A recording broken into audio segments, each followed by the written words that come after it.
Have you ever heard the story about the last battle at Castle Itter? The time when German and American soldiers actually banded together to fight the SS. So in May 1945, the war in Europe was almost over. Hitler and Mussolini were both dead. American and Soviet forces had already linked up and the German government was about to formally surrender.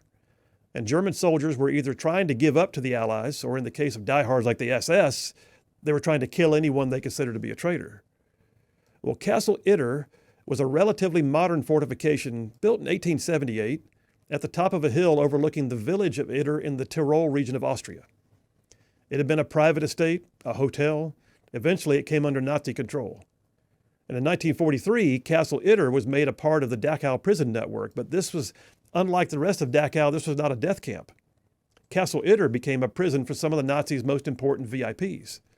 So in Castle Itter, they had imprisoned French generals, 2 former French prime ministers, other politicians, a former French tennis star, believe it or not, who became a nationalist politician. There was a handful of Czech and Yugoslav partisans. Even Charles de Gaulle's sister was imprisoned at the castle. So as the surrender of Germany came closer, the guards abandoned the prisoners and just left them alone. But the word was, as the guard commander was leaving, he said the SS were coming and they would execute the prisoners. So the prisoners sent one of their own into a nearby village.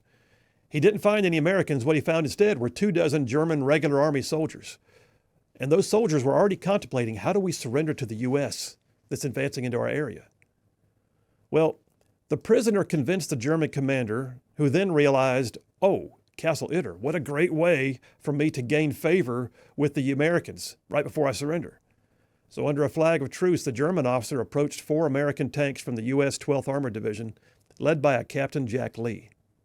The story goes that Captain Lee was standing there chewing on an unlit cigar when the German walked up, and he told him about Castle Itter. And Captain Lee decided to work with the man. So 1 small U.S. tank unit, a group of U.S. infantry, and 24 German soldiers all moved to Castle Itter and secured it together.